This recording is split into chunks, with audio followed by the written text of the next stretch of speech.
আসসালামু আলাইকুম রহমতুল্লাহি ওয়া আপনাদের এখন দেখাবো যে ইন্ডিয়ান যে পাহাড়, এটা আসলে কিন্তু আহ, অনেক একটা উচ্চ পাহাড়, আমি কখনো দেখিনি।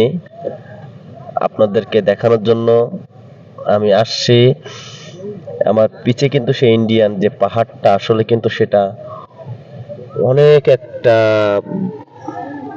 বড় পাহাড়। আমি কোনো সময় দেখিনি এমন পাহাড়। দেখেন আপনি ইতিপূর্বে, অনেক সুন্দর। মনে হচ্ছে যে আকাশটা একদম ছেয়ে যাচ্ছে পাহাড়ে। আর যে সাদা ধোঁয়াপালা যে দেখতে পাচ্ছেন আপনারা, এটা কিন্তু যে আপনারা যে মেঘ কিন্তু সেখানে বাড়ি খাচ্ছে।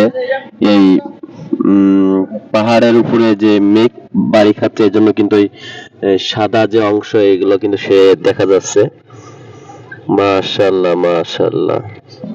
আল্লাহ কি না পারে ভাই, আল্লাহ সবই পারে ভাই, ইনশাআল্লাহ।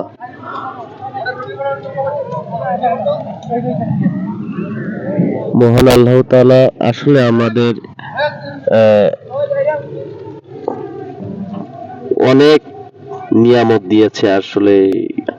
এই জন্য আমরা সবাই মহান আল্লাহ তাআলার কাছে যে শুকরিয়া আদায় করতে হবে। মহান আল্লাহ তাআলা যে আপনাকে আমাকে যে দেখাচ্ছে, মহান আল্লাহ তাআলার কাছে আমরা সবাই লাখ লাখ শুকরিয়া আদায় করি, সবাই বলি আলহামদুলিল্লাহ।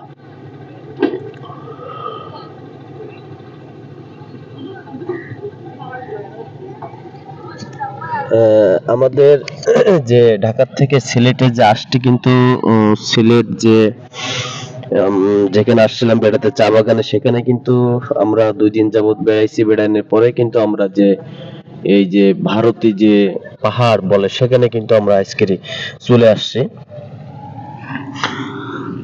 আপনারা কিন্তু আমার পিছে কিন্তু যে পাহাড় আপনাদেরকে দেখাইছি, এখানে অনেক যে মেঘ বাড়ি খাচ্ছে সেখানে। আমি আবার আপনাদেরকে দেখাচ্ছি যে আমার পিছে কিন্তু একটা নদী আছে ছোট, সেই নদীর উপরে কিন্তু পাহাড়।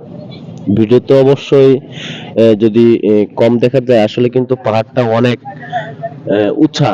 মনে হচ্ছে যে মেঘের মেঘের বাড়ি খাচ্ছে। সাদা সাদা যে ধোঁয়া দেখতে পাচ্ছেন, এগুলো কিন্তু সব মেঘ ওই পাহাড়ে এসে বাড়ি খাচ্ছে আর কি। আবার চারিপাশে অবশ্যই এপাশে নৌকা ইকো রাখছে, যেগুলো নষ্ট হয়ে গেছে এগুলা উঠে রাখছে। এপাশে যে প্রশাসনের যে ক্যাম্প আছে, সেগুলো কিন্তু নৌবাহিনী, এখানে আর্মিরা কিন্তু এখানে অবস্থান আছে। সাথে আরো আপনাদেরকে যে দেখাচ্ছি এর ভিতরে যে ঘুরে ঘুরে, আমি আপনারা সাথে থাকুন, আমি আরো অনেক কিছু আপনাদেরকে মাঝে নিয়ে আসবো। আপনারা সবাই আমার ভিডিওটা লাইক করবেন, শেয়ার করবেন। ভবিষ্যতে যেন আরো ভালো কিছু আনতে পারে আপনাদের সামনে। সবাই ভালো থাকেন, সুস্থ থাকেন। আসসালামু আলাইকুম ওয়া রাহমাতুল্লাহি ওয়া বারাকাতুহু।